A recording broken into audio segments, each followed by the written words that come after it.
பிதாவே, உடைய வார்த்தைகள் உண்மை உள்ளவைகள். உடைய வார்த்தையின் மூலமாக எங்களோடு கூட பேசுக, என்னையும் மறைத்துக் கொள்ளுங்க. இயேசுவின் நாமத்தினாலே வேண்டிக் கொள்கிறேன் பிதாவே, ஆமென். கடந்த 2 நாட்கள்ல நம்ம பார்த்த காரியம் என்னன்னாக்கா, ஞானம் என்னத்தை தருகிறது, ஞானம் நமக்கு என்ன தருது. முதல் பாயிண்ட் நம்ம பார்த்தோம், நம்முடைய வாழ்க்கையில ஐஸ்வர்யம், கனம், நிலையான பொருள், நீதி. 2வது காரியம் நம்ம பார்த்தோம், நீதிமானுடைய வாயுக்குள்ள ஜீவ ஊற்று இருக்குதுன்னு சொல்லி பார்த்தோம். 3வது காரியம் நம்ம பார்த்தோம், அதாவது ஞானம் சிங்கத்தை போல தைரியமாக இருக்க செய்யும் என்று பார்த்தோம். 4வது காரியத்துல தரிசனம் இல்லாத இடத்துல ஞானவான்கள் இருக்க முடியாது. தரிசனம் இருந்தாதான் அந்த ஞானவான்களை கர்த்தர் கொண்டு போய் தரிசனம் இல்லாத இடங்களில் உபயோகப்படுத்துவார். இன்னைக்கும் ஒரு மனிதனுடைய வாழ்க்கையில ஞானம் இல்லை என்றால் அவன் எப்படி இருப்பான்? பைபிள் பிரகாரம் நம்ம பேச போறோம். ஞானம் இல்லைன்னா ஒரு மனுஷன் எப்படி இருப்பான்னு நம்ம தெரிஞ்சுக்கலாம். அது பைபிள் பிரகாரமே நம்ம போகும்போது அந்த வார்த்தைகள் எல்லாமே அதுல இருக்குது. 1வது வசனமே நான் உங்களுக்கு காட்டி கொடுக்க விரும்புறது என்னன்னாக்கா, 13வது அதிகாரம், நீதிமொழிகள் 13வது அதிகாரம். எனக்கு ரொம்ப பிடிச்சிச்சு அந்த வசனம். 20வது வசனம், ஞானிகளோடு சஞ்சரிக்கிறவன் ஞானம் அடைவான். ஆமென். ஞானிகளோடு சஞ்சரிக்கும். நம்ம முதலாவது கேள்வியை நீங்க யோசிக்க வேண்டிய ஒரு காரியம் என்னன்னாக்கா, ஞானிகளோடு நான் சஞ்சரிக்கிறேன்னா, ஞானிகளோடு நான் வாழ்ந்துட்டு இருக்கிறேன்னா. ஏன்னா நிறைய நேரங்களில நம்ம ஞானிகளோடு சஞ்சரிக்காம இருக்கிறதுனால அவங்க என்ன செய்யறோமோ அதை தான் நம்ம செஞ்சுக்கிட்டு இருக்கோம். நல்லா பாருங்களேன், ஃபாலோ பண்ணிக்கிட்டே இருப்போம். அன்கான்சியஸ்லி, கான்சியஸா இல்ல, அன்கான்சியஸ்லி அவங்க எப்படி இருக்கிறாங்க கூட பார்க்க மாட்டோம். அவங்க நம்ம ஸ்டேட்டஸ் நல்லா தான் இருக்கும், நல்ல கர்த்தர் உயர்த்தி தான் வச்சிருப்பாரு, நல்ல வீட்டுல தான் இருப்பீங்க, நல்ல சாப்பாடு சாப்பிடுவீங்க. ஆனாலும் நீங்க பழகிறவங்க, நீங்க சஞ்சரிக்கிறவங்க கூட அதை ஆட்டோமேட்டிக்கா ஃபாலோ பண்ணிட்டு இருப்பீங்க எல்லாத்தையுமே. ஏன்னா சாத்தாவுடைய வேலை அதுதான், உன்னை கொஞ்சம் கொஞ்சமா அப்படியே அவங்க மைண்டுக்குள்ள உங்களை வச்சு அவங்கள மாதிரியே உங்களை பழக வைப்போம். ஞானம் இல்லைனாக்கா ஒருத்தர் எப்படி இருப்பான்னு நம்ம பார்க்கும்போது, இந்த வார்த்தையை நான் படிச்ச உடனே எனக்கு ரொம்ப சந்தோஷமா இருந்துச்சு. ஞானிகளோடு சஞ்சரிக்கிறவன் ஞானம் அடைவான், மூடருக்கு தோழனோ. நானும் சொல்றேன், இந்த வார்த்தை தான் பைபிள்லே இருக்குது. மூடருக்கு தோழனோ நாசம் அடைவான். நம்ம ஞானிகளோடு சஞ்சரிக்கிறோமா, மூடரோடு கூட இருக்கிறோம். பைபிள் ரொம்ப டீசெண்டா சொல்லுது மூடர். நம்ம என்ன சொல்லுவோம், சரியான ஞானமே இல்லை அப்படி சொல்லுவோம், என்ன ஞானமே கிடையாது அப்படின்னு சொல்லுவோம், அறிவே இல்லை அப்படி சொல்லுவோம். ஆனா பைபிள்ல ரொம்ப டீசெண்டா சொல்றது மூடன். மூடனோட சஞ்சரிக்கிறவன் நாசம் அடைவான். நம்ம வாழ்க்கை அப்படியே கீழே குறைச்சிக்கிட்டே போவோம். எப்படி போனே நமக்கே தெரியாது. ஆட்டோமேட்டிக்கா அப்படியே ஏதோ ஒன்று நம்மளுக்குள்ள வேலை செஞ்சுட்டே இருக்கும். இப்போ நம்ம பார்க்கறது என்னன்னாக்கா, ஒரு மனிதனுடைய வாழ்க்கையில ஞானம் இல்லைன்னா அவன் எப்படி இருப்பான். இந்த 1வது வசனமே நம்மளுக்கு காட்டி கொடுத்துச்சு. இப்போ நாம செக் பண்ணி கொள்ளலாம். நீதிமொழிகள் 26வது அதிகாரம் 4வது வசனம் பார்த்தீங்கன்னாக்கா, மூடனுக்கு அவன் மதியினத்தின்படி மறு உத்தரவு கொடாதே, கொடுத்தால் நீ அவனை போல் ஆவாய். புரியுதுங்களா? முதல் வசனமே இதுல ஞானமா நம்ம செக் பண்ணிக்கிறோம். 26:4 ரொம்ப மூடனுக்கு அவனுடைய மதியினத்தின்படி மறு உத்தரவு கொடுக்காதே. ரொம்ப தெளிவா சொல்றது, மூடனுக்கு அவனுடைய மதியினத்தின் மறு உத்தரவு கொடுக்காதே, கொடுத்தால் நீயும் அவனை போல. டவுட்டே இல்ல, புரியுதா? நீங்க பேசுறவங்க, பழகுறவங்க யாரு? நீங்க யார்கிட்ட பேசிட்டு இருக்கிறீங்க? எங்க போய் உங்க நேரத்தை ரொம்ப நேரம் செலவு பண்றீங்க? எப்படி இருக்கிறீங்க? இதெல்லாம் நீங்க செக் பண்ணியே ஆகணும். நீங்க மூடரோடு கூட இருக்கிறீங்களா, இல்ல ஞானிகளோடு கூட இருக்கிறீங்களா? என்னால சுத்தமா இருக்க முடியாது. ஒரு 5 நிமிஷம் 10 நிமிஷம், மிஞ்சி போன ஒரு 1/2 hour, அது கூட நான் பேசுறத அவங்க கேட்கறாங்கனாக்கா அவங்களோட கூட நான் இருக்க முடியும். அவங்க பேசுறத நான் கேட்டுட்டு நான் இருக்கவே முடியாது. ஏன்னா கர்த்தருடைய ஜீவ ஊற்று எனக்குள்ள இருக்குது. நேத்து பார்த்த மாதிரி. இந்த இடத்துல கிளியரா சொல்லுது 4வது வசனத்துல, மூடனுக்கு மதியினத்தின்படி மறு உத்தரவு கொடுக்காதே. பேசிட்டே இருக்கிறோம்ல, அவங்க ஒரு கதை பேசினா நீ 10 கதை, நீ 10 கதை பேசினா அவங்க 20 கதை. அப்படியே பேசி பேசி பேசி பேசி என்ன ஆகுது? ஒன்னும் இல்லை, யாருன்னா வீட்டுக்கு வருவாங்க, அவங்க கிட்ட உட்கார வச்சுக்கிட்டு என்ன பண்ணுவோம் நம்ம, அவங்களுடைய நிலைமை என்ன, நீ அவங்களுக்கு பிரயோஜனமா இருக்கிறியா? உடனே கேட்கணும், நீ என்ன பண்ற, ஜெபம் பண்றியா, பைபிள் வாசிக்கிறியா, எப்படி இருக்கிற? அவங்களுடைய வாழ்க்கையை நம்ம கேட்கும் போது அவங்க புத்தியினும் நம்மளை அட்டாக் பண்ணாது. இல்லனா அவங்களுடைய புத்தியினோ இங்க போட்டிருக்கிற மாதிரி நீ பதில் கொடுத்தால் நீ அவனை போல ஆவாய். சோ ஒருத்தர் வந்து தேவையில்லாம அர்த்தம் இல்லாம உங்ககிட்ட சண்டை இழுக்கணும்னு பார்த்தாங்கன்னா, தேவையில்லாத வார்த்தைய உங்ககிட்ட பேசி நீங்க அவங்களுக்கு ஒரு பதில் கொடுக்குறீங்கனாக்கா, ரிப்ளை கொடுக்குறீங்கனாக்கா, அப்ப நீங்களும் யாரு? பைபிள் சொல்லுது. ஒரு அர்த்தம் இல்லாம, ஒண்ணுமே இல்லாம ஒரு அர்த்தம் இல்லாம பேசுறாங்க. என்ன சண்டை பிடிக்கணும்னு பாக்குறாங்க, உங்ககிட்ட சண்டை இழுக்கணும்னு பாக்குறாங்க, எதையோ உங்களுக்குள்ள ஒரு சண்டை மைண்ட உண்டாக்கணும்னு பாக்குறாங்க. அப்போ நீங்க உட்கார்ந்து அவங்களுக்கு பதில் கொடுத்தீங்கன்னாக்கா நீங்க யாரு? நம்ம யாரு? மூடன் தான் நம்ம. சோ உங்களுக்கு ஞானம் இல்லை என்று அர்த்தம். ஞானம் இல்லை என்று அர்த்தம். நீதிமொழிகள் 21:23 வசனம், 21:23 வசனம் பாருங்க. 23 வசனம். தன் வாயையும் தன் நாவையும் காக்கிறவன் தன் ஆத்துமாவை இடுக்கண்களுக்கு விலக்கி காக்கிறான். எல்லாத்துக்குமே நம்மளுக்கு பதில் பைபிள்லயே இருக்கு. அப்போ இந்த சாலமோன் இதை எப்படிதான் எழுதினாரோ தெரியல, எல்லாத்தையும் அனுபவிச்சுதான் எழுதிப்பாரு. அவரு கூட அத்தனை பேர் வேலை செஞ்சாங்கல்ல, அதனால அவருக்கு தெரியுது இவங்களெல்லாம் வச்சு நம்ம ஸ்டடி பண்ணிட்டு அதுக்கப்புறம் நம்ம எழுதணும் சொல்லிட்டு. சோ தன் வாயையும் நாவையும் காக்கிறவன், வாயையும் நாவையும் யார்கிட்ட காத்துக்கொள்ளணும்? மூடன் கிட்ட. மூடன் கிட்ட தயவு செய்து காத்துக்கொள்ளுங்க. இத ஞாபகம் வச்சுக்கிட்டீங்கன்னாக்கா உங்க வாழ்க்கையில ஆசீர்வாதத்தை பார்ப்பீங்க. ஏன்னா நீ ஞானியோடு சஞ்சரிக்க பாரு, மூடனோடு சஞ்சரிக்க பார்க்காது. படிப்புல பெரிய ஆளா இருக்கலாம், படிப்புல ஒஸ்தியா இருக்கலாம், ஆனா உனக்குள்ள முட்டாள்தான் இருந்தா வேஸ்ட், பயங்கர வேஸ்ட். சோ நம்முடைய வாயையும் நாவையும் காத்துக்கொள்ளணும். அதுதான் தன் ஆத்துமாவை இடுக்கண்களுக்கு விலக்கி காக்கிறான். பேச தெரியாது, ஒரு மூடனுக்கு பேச தெரியாது. நம்ம பேசுறது எல்லாமே தப்பா எடுப்பாங்க. நிறைய நேரங்களில் பார்க்க நம்ம பேசுறது எல்லாத்தையும் தப்பா எடுப்பாங்க. அவங்க என்ன அப்படி சொல்லிட்டாங்க, அவங்க என்ன இப்படி பேசுறாங்களே, எனக்கு புரியாது அவங்களுக்கு. அவங்க ஒரு வழியா போய்கிட்டு இருக்கிறாங்க. அவங்க ஒரு போற வழியில பாத்தீங்கன்னா இருட்டுதான் இருக்கும், இடுக்கண்கள் தான் இருக்கும். சோ அந்த வழியில நம்மளை இழுப்பாங்க. ஏன் நீ மட்டும் கவலைப்பட மாட்டேன், உனக்கு மட்டும் கவலை இல்லை? ஏன்னா நிறைய பேர் கேட்பாங்க, உனக்கு மட்டும் கவலையே இல்லையா, நீ மட்டும் ஜாலியாவே இருக்கிற, சிரிச்சுக்கிட்டே இருக்கிற, எப்பவுமே உனக்கு கவலையே இருக்காதா? நான் ஏன் அதை போய் உங்ககிட்ட சொல்லணும்? நான் அதை உங்ககிட்ட சொல்றேன்னாக்கா நான் ஒரு மூடன். வர நிறைய டாபிக் இருக்குது, சூப்பரா நல்லா கேளுங்க, விடாதீங்க. சோ இத நான் சொல்ற காரியத்தை ஒரு கண்ணாடி மாதிரி பாருங்க. ஒரு கண்ணாடியை முன்னாடி வச்சுக்கோங்க, அந்த கண்ணாடியில உங்களை பாருங்க. இந்த நேரத்துல நான் யாரோடு சஞ்சரிக்கிறேன்?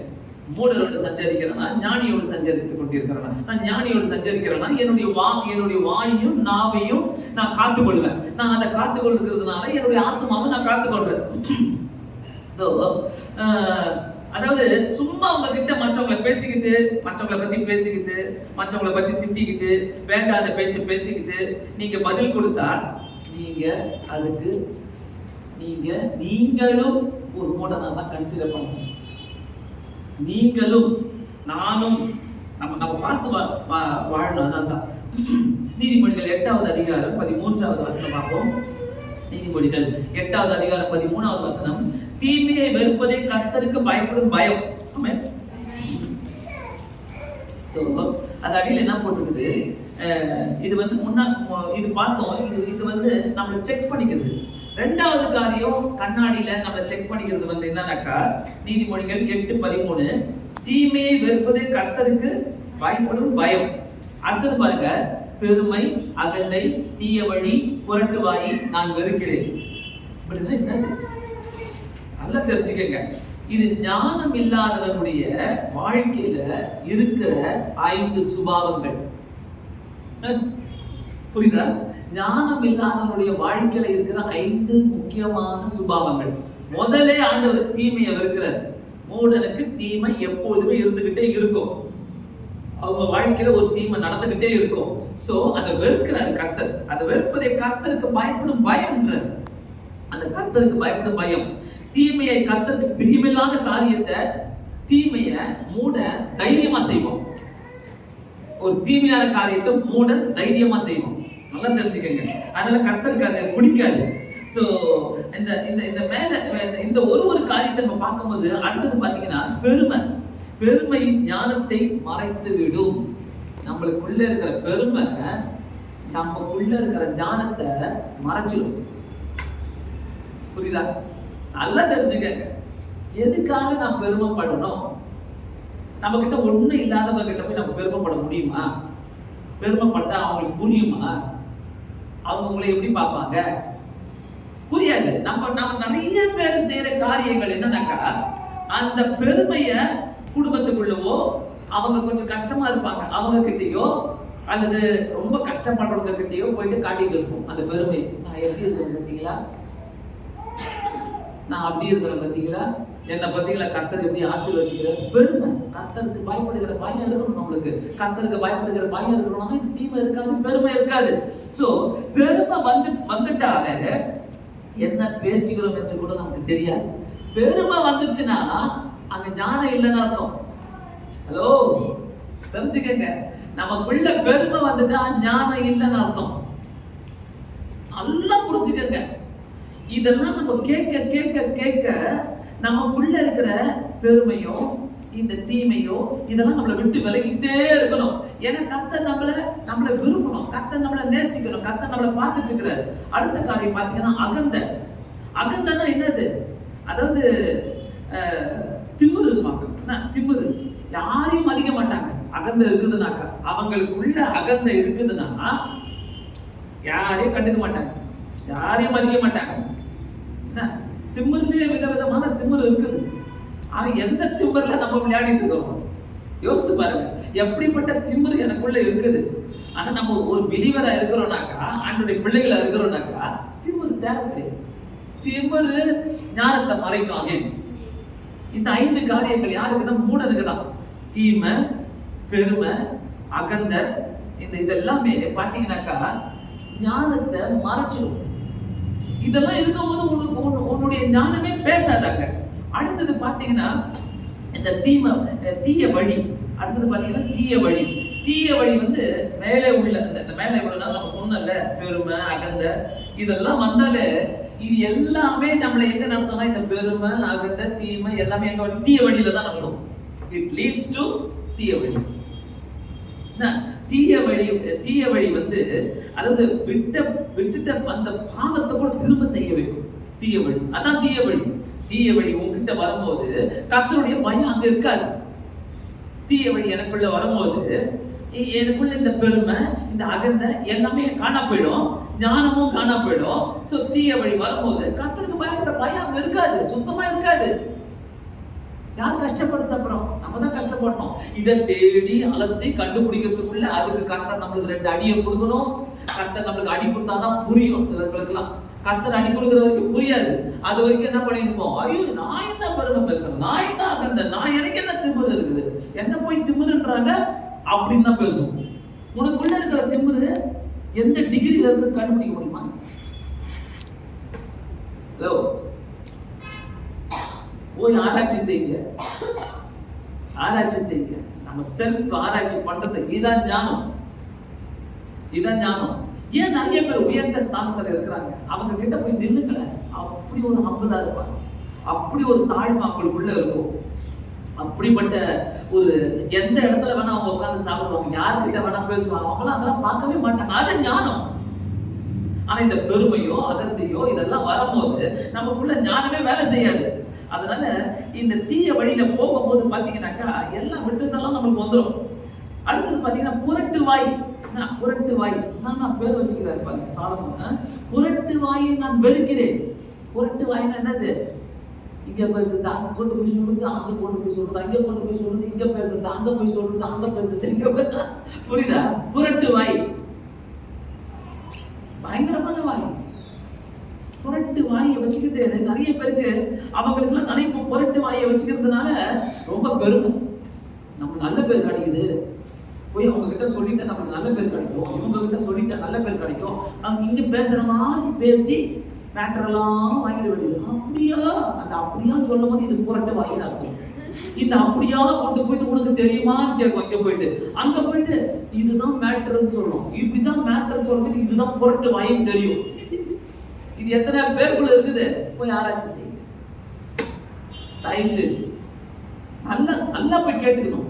ஒருத்தரையும் நம்ம கேட்கும் போது, நம்ம பேசும்போது மற்றவங்கிட்ட இருக்குதான்னு பார்க்காதீங்க. புரட்டு வாங்கி என்கிட்ட இருக்குதா, புரட்டு வாங்கி என்கிட்ட அகந்த இருக்குதா, என்கிட்ட அந்த திமிரு இருக்குதா, என்கிட்ட அந்த பெருமை இருக்குதா, அதை நம்ம பார்க்கணும். அப்படிதான் அவங்களும் நீ பாஸ்டர் சொல்லுங்க, அவங்களுக்கு தான் நீ தீர்க்கதரிசி கிடையாது, வாய் போடு. பாஸ்டர் சொல்லி நீங்க கரெக்ட், அவங்கள பத்தி தான் பேசினாங்க. அகந்த திமிரு எல்லாம் அவங்களுக்கு தான், ஒண்ணுமே இருக்காது. யாரு நீ அவங்களுக்கு அத்தனையும் உனக்கு தான் இருக்குது. அல்லேலூயா. அவ்வளவு உண்மையா இருக்கும். ஒழிச்சு மச்செல்லாம் பேச தெரியாது. என்ன ஸ்ட்ரைட்டா போட்டு நேரம் பைபிள் எப்படி போதா அப்படி போயிட்டே இருக்கலாம். நல்லா தெரிஞ்சுக்கங்க. அவங்க என்னைக்கெல்லாம் அவங்களுக்கு தான், இது அவங்களுக்கு தான். நீ போயிட்டு வீட்டுக்குள்ள உட்காந்து 4 பேர் உட்காருங்க, உனக்கு ரொம்ப அகந்தது, உனக்கு ரொம்ப திமிரு, உனக்கு ரொம்ப பெருமை, உனக்குள்ள பேசுதோ, உனக்குள்ள அதை ஓட. ஏன்னா அது கர்த்தருக்கு பயப்படுற பயம் கிடையாது. இதுதான் ஆண்டவருக்கு பயப்படுற பயம். சோ புரட்டு வாய பைபிள்ல புரட்டு வாய்னா இன்னொரு பேர் இருக்காங்க, மூடன். புரியுதா? இன்னொரு வார்த்தை மூடன், புரட்டு வாய். சோ நல்லா இருக்கு பாருங்க. புரட்டு வாய் இருந்தாலே மனுஷனுக்கு, அதாவது அவங்களுக்கெல்லாம் நல்ல பேரே கிடையாது. புரியுதுங்களா? சோ அவங்கள மனுஷன் நம்ப மாட்டாங்க. ஒரு தடவை நீ கோல் மூட்டி கோபுர தேங்காய் கண்டுபிடிச்சாலே இவனை நம்ப மாட்டாங்க. புரியுதா? நல்ல விஷயங்களுக்கு கோல் மூட்டலாம், சொல்றது நல்லது. ஆனா சும்மா ஓடி போயிட்டு கெட்டது நல்ல பேர் நீ வாங்கிக்கிறதுக்கு நீ போய் கோல் மூட்டுறதுக்கியா? அது கிடையாது. நல்லா புரிச்சுக்கங்க. அதனால இது அவங்களுக்கு தான் இல்ல, உனக்கும் தான். அதனால புரட்டு வாய் இருக்கிற மனுஷர்களுக்கு நல்ல பேரே இருக்காது, கெட்ட பேர் தான் அவங்களுக்குலாம். அதே மாதிரிதான் எப்படி மனுஷன் அந்த புரட்டு வாயை, கோல் மூட்டுற வாயை, இது என்ன வாயினா சொல்லிக்கோ, அந்த வாயை எப்போ மனுஷன் நம்ப மாட்டேன், அந்த மனுஷனை நான் நம்பவே மாட்டேன், சரி வாயே சரியில்லைன்னு சொல்றாங்க, கர்த்தரும் நம்ப மாட்டாரு அந்த வாயை. ஆனா ரொம்ப கஷ்டம். மூணாவது காரியம் நீதிமொழிகள் 24வது அதிகாரம் 6வது வசனம். ரொம்ப நல்ல சூப்பரா எழுதியிருக்கிறார் இந்த நீதிமொழிகள். 24வது அதிகாரம் 6வது வசனம். நல்ல யோசனை செய்து யுத்தம் பண்ணு, ஆலோசனைக்காரர் அநேகரால் ஜெயம் கிடைக்கும். ஆமென். நல்ல யோசனை செய்து யுத்தம் பண்ண ஆலோசனைக்காரர் அநேகரால் ஜெயம் கிடைக்கும். வாழ்க்கையில எல்லாமே தெரியும், என்னை கைட் பண்ண யாரும் தேவையில்லை, நான் நினைச்சேன்னா அவ்வளவுதான். எனக்கு எந்த கைடன்ஸும் தேவையில்லை, நான் யார்ட்டையும் கேட்கணும்னு அவசியம் இல்லை, நான் சொல்றதுதான் முடிவுன்னா நீ தான் ஒரு பெரிய முட்டாள். ஆமென் சொல்லுங்க. பைபிள் சொல்லுது. புரியுதா? நிறைய வீட்டுல இந்த தப்பு நடக்கும். நிறைய வீடுகளில் நிறைய அம்மா அப்பா பண்ற ஒரு பெரிய தப்பு இதுதான். நான் சொல்றத கேளு, நான் கைட் பண்றேன், யார்கிட்டயும் பேசக்கூடாது, வட்டம் போட்டுருவாங்க. நீ யார்கிட்ட பேசினா பாரு, யாருடைய கைடன்ஸ் இருக்கக்கூடாது. ஆனா பைபிள் என்ன சொல்றது? நல்ல யோசனை செய்து யுத்தம் பண்ணு, ஆலோசனைக்காரர் அநேகரால் ஜெயம் கிடைக்கும். உனக்கு ஆலோசனை சொல்றவங்க யாரு? ஃபர்ஸ்ட் எப்படி இருக்கிறாங்க? நீ போய் தப்பா ஆலோசனை சொல்றவங்க ரிலேஷன்ஷிப் வச்சுக்கிட்டு நீ போய் உட்கார்ந்துக்கிட்டு இருந்தீங்கன்னாக்கா, ஆலோசனைக்காரரே வேணான்னு சொல்றீங்கன்னாக்கா, அது உங்க மேலதான் தப்பு. நீ உன்னுடைய ஆலோசனைக்காரர் யாரு? நம்ப முடியுமா? நல்லவங்களா? அவங்களுக்கு ஞானம் இருக்குதா? அவங்க கிட்ட கேட்டினாக்கா அவங்க கரெக்டா உனக்கு சொல்லுவாங்களா? அந்த ஆலோசனைக்காரர் தான் உனக்கு தேவை. 24:7 பாருங்க. 24:7 மூடனுக்கு ஞானம் எட்டாத உயரமா இருக்கிறது, அவன் நியாயஸ்தலத்தில் தன் வாயை திறவான். சோ ஆலோசனை உனக்கு தேவை. ஒரு நான் எனக்கு எல்லாமே தெரியும், நான் சொல்றதுதான் அப்படின்னு சொல்றேன்னா நீ தான் யாரு? நீ தான் பெரிய முட்டாளே உலகத்துல. எல்லாம் தெரியும் எனக்கு. அதனால இந்த அர்த்த வசனமே சொல்றது, மூடனுக்கு ஞானம் எட்டாத உயரம். புரியாது. என்னதான் சொல்லுங்க, என்னதான் பேசுங்க, என்னதான் கைட் பண்ணுங்க, கிட்டவே வரமாட்டேங்க. யாரும் எல்லாம் தெரியும், எனக்கு தெரியும், வா வாயை மூடிக்கிட்டு வா. அவங்க ஆக்ஷன்லாம் இப்படிதான், வாயை மூடிக்கிட்டு வா, எனக்கு எல்லாம் தெரியும். ஹலோ, ஒட்ட கிழிங்க. அதெல்லாம் பைபிளை இன்னைக்கு நம்மளை கிழிச்சு தள்ளுது. வேதத்துல இருக்கிற வசனங்கள் நம்மளை கிழிச்சு தள்ளுது. நமக்குள்ள இத்தனை ஆவிகளை நம்ம வச்சுட்டு இருக்கோம். நல்லா புரிஞ்சுக்கங்க. 24:5 வசனம் பாருங்க. ஞானம் உள்ளவன் பலம் உள்ளவன், அறிவுள்ளவன் தன் வல்லமையை அதிகரிக்க பண்ணுகிறான். ஞானம் உள்ளவன் யாரு?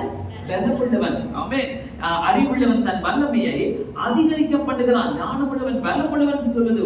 ஒரு மனிதனை சுற்றிலும் ஆலோசனைக்காரர்கள், ஆலோசனை தருகிறவர்கள் நிச்சயமா இருக்க வேண்டும். ஆமென்.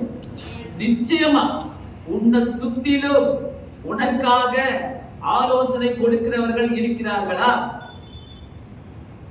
அதை தூக்கின ஒரு பிரச்சனை வரும், இல்ல ஒரு தேவையுள்ள காரியம் நடக்கும், ஒரு மனசுல போட்டு உன்னை யோசிச்சுக்கிட்டு இருப்பீங்க.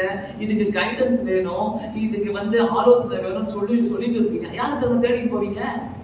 சரியான சண்டை போடுற கேஸ், சரியான வாயாடுற கேஸ், உருப்படாத கேஸ், வாழ்க்கையில உயர்ந்தே இருக்காது, ஆசீர்வாதமே இருக்காது, ஜெபிக்காத கேஸ். இதை தேடி எத்தனை பேர் போறோம்?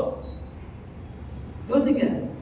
என்னைக்கு ஜெபிக்காதவங்க கிட்ட நீங்க ஆலோசனை கேட்கிறீங்களோ நீ அவுட். அங்கேயே நீ அவுட். என்னைக்கு ஜெபிக்காதவங்க கிட்ட உன்னுடைய பிரச்சனையை நீ ஷேர் பண்றியோ, உன்னுடைய பிரச்சனையை நீ கொடுக்கறியோ, அன்னைக்கு நானும் ஒரு மூடன் என்று எடுத்துக்கொள்ளும். அவங்களால என்ன சொல்லி கொடுக்க முடியும்? உனக்கு ஜெபிக்காதவங்களால என்ன ஆலோசனை கொடுக்க முடியும்? எங்க இருக்கிறோம்? நம்ம எந்த ஸ்தானத்துல இருக்கிறோம்? எப்படி இருக்கிறோம்? இதுதான் நான் சொன்ன. கண்ணாடி போட்டு பாருங்க. வேதத்தின் வசனத்தை வச்சு கண்ணாடி போட்டு நம்ம முன்னாடி ஒரு கண்ணாடி போட்டு கர்த்தர் காட்டுறாரு. நீ யாருன்னு பாரு, நீ எப்படின்னு பாரு, நான் எப்படிப்பட்ட சூழ்நிலையில இருக்கிறேன். நான் கண்டிப்பா எனக்கு ஒரு ஆலோசனை தேவைனாக்கா, அப்பா ஆனா ஜெபிக்கிறவங்கள தான் தேடுவேன். நல்ல ஆலோசனை தரவங்கள தான் தேடுவேன். எனக்கு கைடா இருக்கிறவங்கள தான் நான் தேடுவேன். கண்ட பிரகாரம் போயிட்டு ஐயோ நீ வண்டியா வாய கதையை ஷேர் பண்றோம் தரவே மாட்டேன். அதனாலதான் என்னால ஒரு பிரச்சனைய ஞானமா ஹேண்டில் பண்ண முடியும். எப்படி இதை ஹேண்டில் பண்ணணும் அப்படின்னு நான் நினைக்கும் போது கர்த்தர் அந்த ஞானத்தை தராது. இந்த ஞானம் ஒருவருக்கும் தேவை, ஒருவருக்கும் தேவை. தயவுசெய்து சொல்றேன், ஆலோசனைக்காரர் உங்களுடைய வாழ்க்கையில இல்லைனாக்கா ரொம்ப கஷ்டம். நீதிமொழிகள் 11வது அதிகாரம் ரொம்ப முக்கியமான ஒரு வசனம். நீதிமொழிகள் 11வது அதிகாரம் 14வது வசனம். 14வது வசனம். ஆலோசனை இல்லாத இடத்தில் ஜனங்கள் விழுந்து போவார்கள், அநேக ஆலோசனைக்காரர் உண்டானா சுகம் உண்டாகும். என்ன மாதிரி வசனம் பாருங்க. ஆலோசனை இல்லாத இடத்துல ஜனங்கள் விழுந்து போவாங்க. உனக்கு ஆலோசனை தரத்துக்கு ஒருத்தர் தேவை. சிலர்லாம் நினைச்சுக்கிறது பாஸ்டர் தான் அவ்வளவு ஆலோசனை தராங்களா, அவங்க நின்று தான் பேசுறாங்க. அது ஆலோசனை இல்லை, மெசேஜ், அது செய்தி. என்ன ஆலோசனைன்றது? தனியா உட்கார்ந்து பாஸ்டர் கூட பேசணும், அது ஆலோசனை. புரியுதா? ஒரு ஜெபிக்கிறவங்க கிட்ட பேசணும், அது ஆலோசனை. ஆலோசனை நிறைய தராங்களே, அதை கேட்டுக்கு நான் அப்படியே வாழ்ந்துருவேன். அதெல்லாம் வாழவே முடியாது. நான் அடிக்கடி சொல்லுவேன், நம்ம மூளை என்ன சைஸ்? குருவி மூளை சைஸ் தான், பெருசா தான் இருக்குது. ஆனா அப்படிதான் நம்ம யோசிப்போம். குருவியால பெருசா யோசிக்க முடியாது. புரியுதா? ஒரு டிஸ்டன்ஸ் தான் யோசிக்கும். சோ இன்னைக்கு இந்த வசனத்தை பாருங்க. ஆலோசனை இல்லாத இடங்களிலே ஜனங்கள் விழுந்து போவார்கள், ஜனங்கள் விழுந்து போவார்கள். அநேக ஆலோசனைக்காரர்கள் உண்டானால் சுகம் உண்டாகும். சுகம் உண்டாகும். எனக்கு ரொம்ப இஷ்டம் நல்ல ஜெபிக்கிறவங்கள்ட்ட பேசணும், நல்ல எனக்கெல்லாம் எனக்கு பாஸ் தான் நான் வச்சுக்கிறேன். உடனே போன் பண்ணி சொல்லி இது என் ப்ரையர் பாயிண்ட், இதை எப்படி ஹேண்டில் பண்ணலாம், இதை என்ன செய்யலாம் அப்படின்னு கண்டிப்பா எனக்கு ஒரு ஆலோசனைக்காரர்கள் இருக்கிறாங்க. உங்களுக்கு இருக்கிறாங்க ஆலோசனைக்காரர்கள்? யார் இருக்கிறார்? உடனே அம்மாவுக்கு போன் பண்ணு, ஜெபிக்காதவங்களுக்கு போன் பண்ணு, உடனே யாருக்கு போன் பண்ணு, அவங்களுக்கு போன் பண்ணிடு, டாக்டருக்கு போன் பண்ணு, உடனே போலீஸை பிடிச்சிட்டு வா, இதோ லாயரை பிடிச்சிட்டு வா, அவங்கள பிடிச்சிட்டு வா, இவங்களை பிடிச்சிட்டு வா. நோ, இதெல்லாம் ஆலோசனைக்காரர்களே கிடையாது. அல்லேலூயா. புரியுதா? இனிமேலாச்சும் நான் இது செய்ய மாட்டேன் ஒரு முடிவு எடுக்கிறேன். இதேதான் நம்ம செஞ்சுட்டு இருக்கிறோம். சொல்லிட்டு இதேதான் நம்ம செய்யறோம். இதேதான் நம்ம செஞ்சுட்டு இருக்கிறோம். வாழ்க்கையில மாறுறதே கிடையாது. இவ்வளவு வசனங்கள் நமக்கு சொல்லி கொடுத்தோம். ஏன் எனக்கு ஒரு கேள்வி என்னன்னா, ஏன் இந்த மாதிரி ஒரு மெச்சூரிட்டி எனக்குள்ள இல்லை? அந்த மெச்சூரிட்டி எனக்கு தேவை. அந்த மாதிரி ஒரு குணம் எனக்கு தேவை. நான் ஆண்டவரே என்னை நான் மாத்திக்கணும், இப்படிப்பட்ட குணங்களை எனக்கு கொடுங்க அப்படின்னு கேட்கணும். சோ ஒரு மனிதனுக்கு ஒரு நல்ல ஆலோசனைக்காரர்கள் தேவை. You need spiritual counsellors. ஆவிக்குரிய ஆலோசனைக்காரர்கள் உங்களுக்கு தேவை. எல்லா விதங்களிலும் ஆலோசனைக்காரர் தேவை, ஆவிக்குரிய ஆலோசனைக்காரர்களும் தேவை, ஸ்பிரிச்சுவல் கைடன்ஸ். சோ எத்தனை பேர் ஆலோசனை கேட்டு உங்க காரியங்கள்ல செயல்படுறீங்க? ஆலோசனை கேட்டு செயல்படுங்க. இது வாங்கலாமா, இது தேவையா, இது செய்யலாமா, இப்படி எங்க பிள்ளைகளை அனுப்பலாமா, இப்படி என் பிள்ளைகளுக்கு இது முடியுமா, என் பிள்ளைங்க ஐயோ ஆலோசனை இல்லாமனாக்கா தயவு செய்து சொல்றேன், எல்லாம் குளறுபடிதான், எல்லாம் குழப்பம்தான். ஆலோசனை கேட்டு செய்யுங்க, ஜபத்தோடு செய்யுங்க. ஆலோசனை இருக்கிற இடங்களில கர்த்தர் ரொம்ப அழகா வழி நடத்திட்டே போவார். ஆமென், அல்லேலூயா. சோ ஞானமுள்ளவன் அவனை சுற்றிலுமே யார் தெரியுமா வச்சுருப்பான்? ஞானமுள்ளவன் ஆலோசனைக்காரன் வச்சுருப்பான். அதுதான் இங்க சொல்லுது, அவனை சுற்றிலுமே ஆலோசனைக்காரர்களை வைத்திருப்பான். மூடன் யாரையுமே அனுமதிக்க மாட்டான், பிகாஸ் அவனுக்கு எல்லாமே தெரியும்.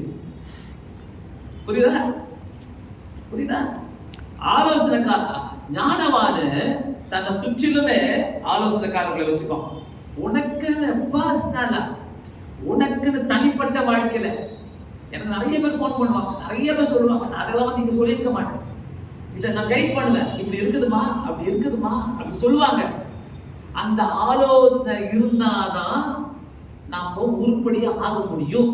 நம்ம நினைச்சுக்கிறோம் சர்ச்சுக்கு வந்துட்டா போதும், பைக்ல தூக்கிட்டா போதும், ஜெபம் பண்ணிட்டா போதும். இல்ல, ஆலோசனைக்காரர்கள் தேவை நமக்கு. அதே மாதிரி பாருங்க, அந்த இடத்துல நல்லா தெளிவா சொல்றேன், ஞானம் உள்ளவனுக்கு அவனை சுற்றிலுமே நல்ல ஆலோசனைக்காரர்கள் இருப்பாங்க. மூடனுக்கு யாரையும் அனுமதிக்க மாட்டான். ஏன்னா அவனுக்கு மனசுக்குள்ள எனக்கு எல்லாம் தெரியும், நான் போட்ட கண்டிஷன் தான், நான் போட்ட கண்டிஷன் தான், எனக்கு எல்லாமே தெரியும் சொல்றவன் யாரு? நான் சொல்ல, வேதம் சொல்லு. நல்லா கவனிச்சுக்க. 9:9 நீதிமொழிகள் 9வது அதிகாரம் 9வது வசனம், ஞானமுள்ளவனுக்கு போதகம் பண்ணு, அவன் ஞானத்திலே தேறுவான். ஆமென், அல்லேலூயா. ரொம்ப ஆசையா இருக்கு வசனத்தை கேட்கும் போது, ஆண்டவரே இப்படிப்பட்ட ஜனங்களை எனக்கு தாங்க, நான் சொல்லி ஜெபம் பண்ணேன் இந்த வசனத்தை நான் படிக்கும் போது. ஏன்னா ஞானவானுக்கு, ஞானமுள்ளவனுக்கு போதகம் பண்ணு. அந்த போதகம் பண்ணும் போது அவங்களுக்குள்ள அத்தனை ஆசைகள் இருக்கும். ஐயோ நான் இப்படி ஆகணும், ஐயோ நான் இப்படி வரணும், பாஸ்டர் சொல்றோம் நல்லா இருக்குது, நானும் மாறணும் என்று ஒரு ஞானம் உள்ளவன் தான் முடிவெடுப்பான்.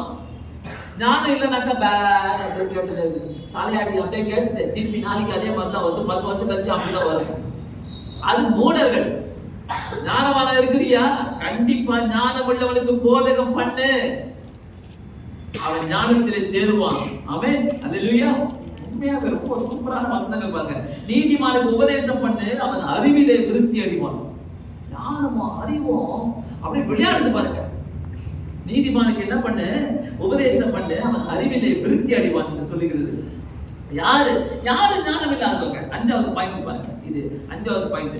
யாரு ஞானம் இல்லாதவங்க? நீதிமொழிகள் 28வது அதிகாரம், நீதிமொழிகள் 28வது அதிகாரம் 13வது வசனம். 28வது அதிகாரம் 13வது வசனம் எடுத்துக்கொள்ளுங்கள்.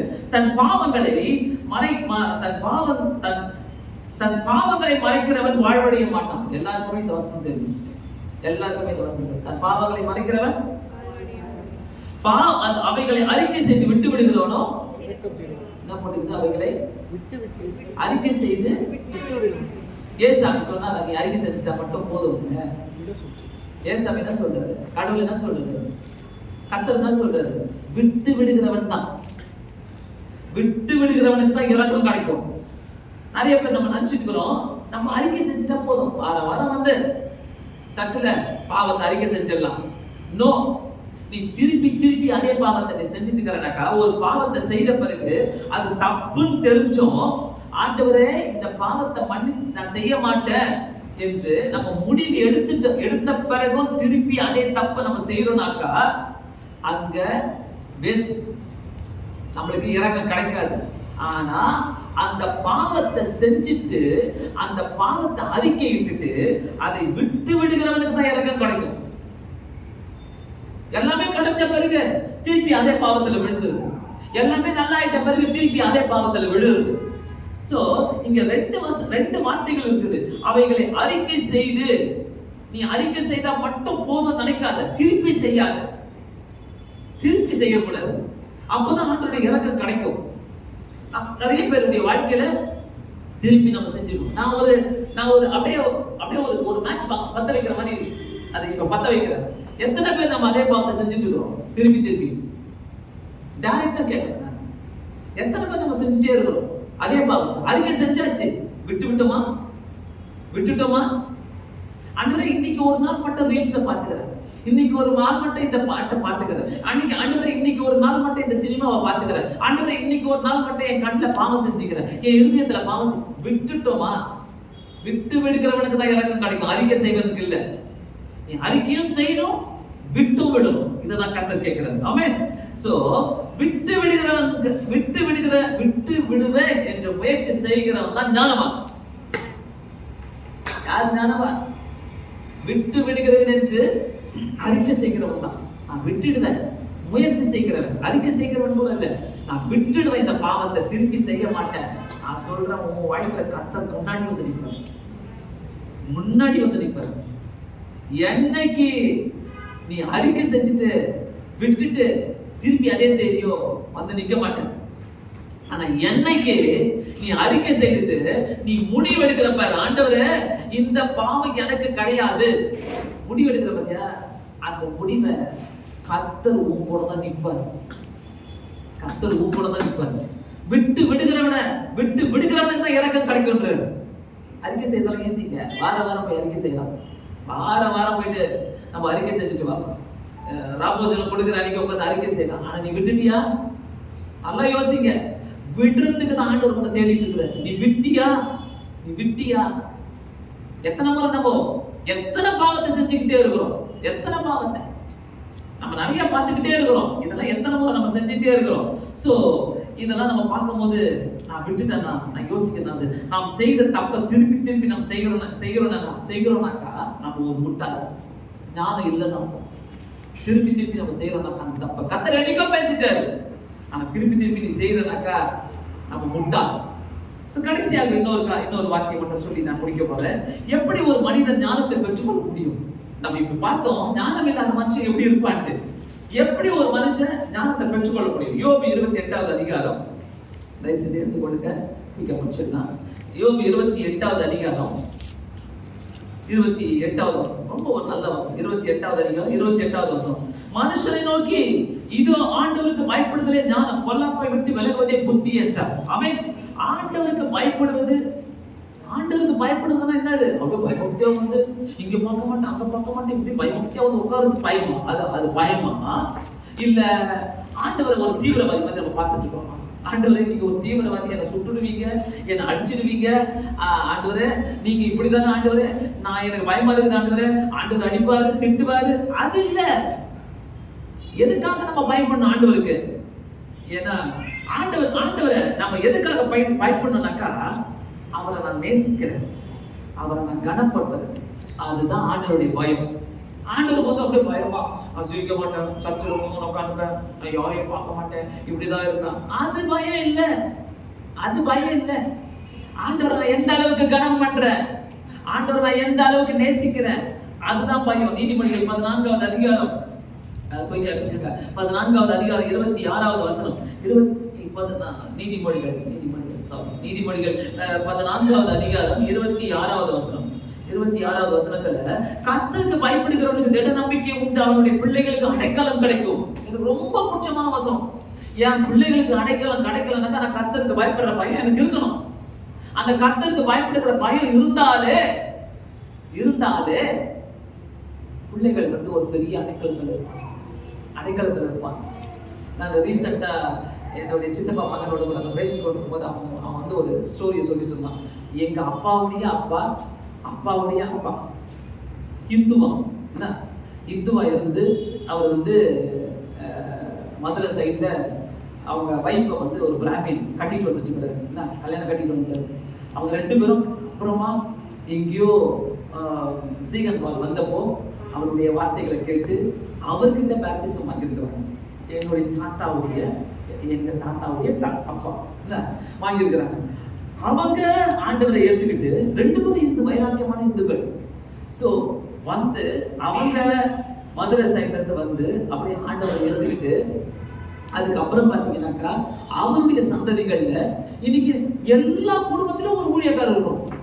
அவரு சர்ச்சில் ஒரு பெரிய ஊழியக்காரர் இருக்கும். தாத்தாவுடைய என்ன அவர் பெரிய ஊழியக்காரர் இருக்கும். அவர் பேர் கூட என்ன சொன்னாங்க, என்னமோ பேர்ல முடியும், இந்து பேர் தான். அதுக்கப்புறம் பாத்தீங்கன்னா ஆனா இன்னைக்கு எங்க கொண்டு வந்து நிறுத்தி வச்சுக்கிறாருன்னா ஆண்டவர் பிள்ளைகள் எல்லாம் பேர பிள்ளைகள் கொள்ளு பேர பிள்ளைகள் எல்லாரையும் ஊழியக்காரங்களா ஆக்கி எங்க அண்ணனையும் அதே சர்ச்சில் பிஷப் ஆக்கி வச்சிருக்கிறார். இது நினைச்சு பார்க்கும்போது இதுதான் திட நம்பிக்கை. கர்த்தருக்கு பயப்படுகிறவனுக்கு திட நம்பிக்கை உண்டு.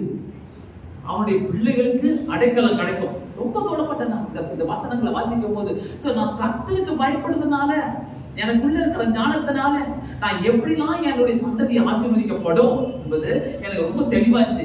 நீங்க நேசிக்கிற நபர் ஆண்டவர் நான் எப்படி பயப்படணும்? அமைதியா வந்து உட்கார்றது கிடையாது, அமைதியா வந்து போறது கிடையாது. இல்ல ஆண்டவரே நான் உமக்கு பயப்படுறேன் சொல்றது வார்த்தையில கிடையாது.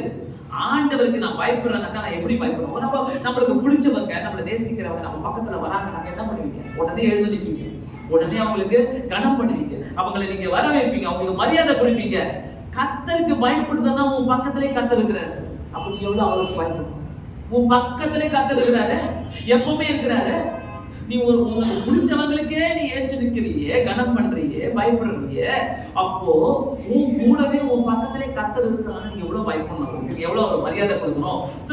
ஆண்டவரை எத்தனை முறை நான் கனப்படுத்தி வீணப்படுத்துகிறேன், எத்தனை முறை நான் கனப்படுத்துகிறேன், கர்த்தரை நான் எப்படி கனப்படுத்துகிறேன், அந்த எப்படி கனப்படுத்துகிறேன் கொஞ்சம் யோசிக்க. அவருக்கு நான் மரியாதை கொடுக்கிறேனாக்கா, அவருக்கு நான் பயப்படுறேனாக்கா, அவரை கனப்படுத்துறேனாக்கா, எத்தனை மணிக்கு சர்ச்சுக்கு வரும்? 9 மணிக்கு சர்ச்சுக்கு எத்தனை மணிக்கு வரும்? 9:30 வருவோம். 7:30 மணி பிரேயருக்கு எத்தனை மணிக்கு வருவோம்? 8 மணிக்கு வருவோம். கனப்படுத்துறோமா?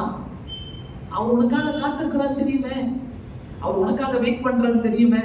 நான் உங்களை நேசிக்கிறேன் ஆண்டவரே, எல்லா வேலையும் செஞ்சுட்டு இன்னைக்கு எண்ட் ஆஃப் த டே நான் உங்க பிரசன்ஸ்ல போய் நான் உட்கார போறேன். அதுதான் என்னுடைய பயம். ஓடி கிளம்புறோம் பாருங்க, ஆண்டவரே வியாதியா இருக்கட்டும், கால் வலிக்கட்டும், இடுப்பு வலிக்கட்டும், என்ன வலியா இருக்கட்டும், நான் ஓடுவேன் ஆண்டவர் ஊழியத்துக்கு. அது ஆண்டவருடைய பயம், அது ஆண்டவருக்கு நீ கொடுக்குற பயம். சர்ச்சுக்கு லேட்டா வர்றது ஆண்டவரை கனப்படுத்துறோமா? கர்த்தருக்கு பயப்படுறோமா? கர்த்தருக்கு பயப்படுகிறவனுக்கு திட நம்பிக்கை உண்டு, அவனுடைய பிள்ளைகளுக்கு அடைக்கலம் கிடைக்கும் சொல்றாரு. இந்த வார்த்தைக்கு நீ கீழ்ப்படுகிறனாக்கா அப்போ உனக்குள்ள எப்படிப்பட்ட பயங்கள் இருக்கணும்னா, நீ சர்ச்சுக்கு சீக்கிரம் வந்தாதான் உன் பிள்ளைங்க பின்னாடி வாழ்க்கையில சர்ச்சுக்கு சீக்கிரம் வர முடியும். உன் பிள்ளைங்க முன்னாடி போவாங்க சர்ச்சுக்கு. நான் இப்படி ஓடுறதுனால நான் பாக்குறேன் என் பிள்ளைங்க முன்னாடி ஓடுறாங்க சர்ச்சுக்கு. கிளம்பி லேட்டா போனா பிடிக்காது மாமி, லேட்டா போனா பிடிக்காது எங்களுக்கு, முன்னாடி போயிடணும். கோபம் வரும் லேட் ஆயிடுச்சுனாக்கா. ஒரு 10 நிமிஷத்துக்கு முன்னாடி அங்க இருக்கணும், சர்ச்சில் போயிட்டு எல்லாத்தையும் பார்க்கணும். எப்படி இருக்கிறோம், எப்படி கனம் பண்றோம், நேராவது உட்காடுறோம், அமைதியா போறோம், எதுவுமே பார்த்துக்க கூடாது. இல்ல இல்ல, நீ ஆண்டவரை கனம் பண்றது இங்க தெரியணும், ஆண்டவருக்கு தெரியணும். எந்த அளவுக்கு பைபிளை வாசிக்கிறோம், எந்த அளவுக்கு ஜெபிக்கிறோம், எந்த அளவுக்கு நம்ம ஆண்டவரோட கூட இருக்கிறோம். தயவு செய்து யோசிக்கல, யோசிக்கணும், இதெல்லாம் யோசிக்கணும். ஆண்டவருக்கு நான் எப்படி வாழ்ந்து கொண்டிருக்கேன், கர்த்தரை நேசிக்கிறவங்க எப்படியெல்லாம் இருக்கணும். ஞானம் ரொம்ப தேவைங்க. ஞானம் இல்லாம ஒரு குடும்பத்தையோ, ஒரு ஊழியத்தையோ, ஒரு உத்தியோகத்தையோ நம்ம நடத்தவே முடியாது. கர்த்தரை ஆசீர்வதிக்கட்டும். கேளுங்க ஆண்டவரே, ஞானத்தை தாங்க ஆண்டவரே, நான் உங்களை ஏற்றுக்கொள்றேன், உங்க கனப்படுத்துகிற ஒரு பாத்திரமாக கண்களை மூடி ஜெபிக்கலாம். பரலோகத்துக்காகவே துதிக்கிறோம். எங்களுக்கு சொல்லிக் கொடுத்த காரியங்களுக்காக ஸ்தோத்திரம். அதை நாங்கள் பிராக்டிஸ் பண்ண, அதை நாங்கள் ஏற்றுக்கொள்ள எங்களுக்கு உதவி செய்ய இயேசுவின் நாமத்தில் நாங்கள் வேண்டிக் கொள்கிறேன். ஆமென்.